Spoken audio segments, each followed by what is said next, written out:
Kamusta kayo mga kaluto? Tara at lutuin natin ang paborito nating sabaw, ang tinolang manok.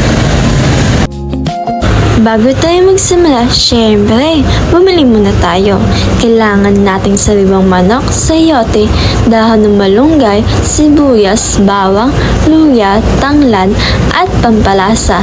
Siguraduhin natin sariwa ang lahat para mas masarap ang kalabasan. Pagka-uwi sa bahay, simulan na natin sa paghahanda. Una, linisin ng mabuti ang manok. Tapos, pitasin na ang mga dahon ng malunggay. Hiwain ang sayote. Hiwain din po ang sibuyas, ang bawang, at ang luya. At ito na po, handa na ang lahat. Simulan na natin. Una, igisa muna ang bawang at sibuyas hanggang bumango.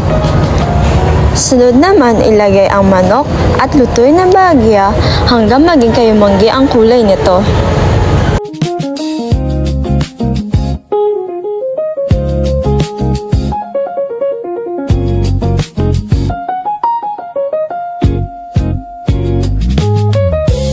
Kapag okay na ang manok, ilagay ito sa kaldero na may laman na tubig.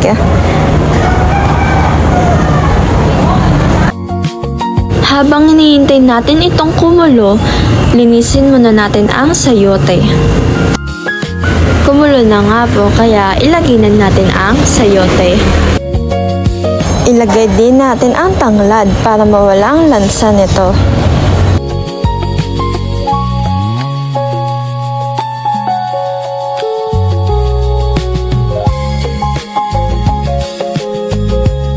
Huwag kalimutan ilagay ang chicken cubes para sa masarap na lasa.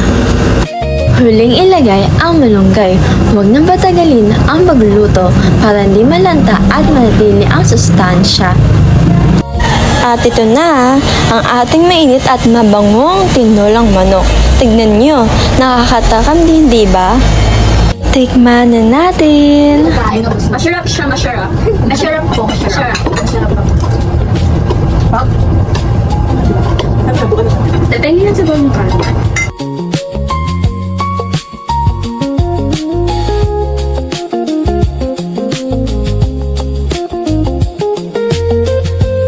Subukan nyo din po gawin, lalo na po kapag malamig ang panahon. Huwag kalimutan mang iwan ng komento kung nagustuhan nyo ang ating luto. Hanggang sa muli mga kaluto, salamat sa pakikinig.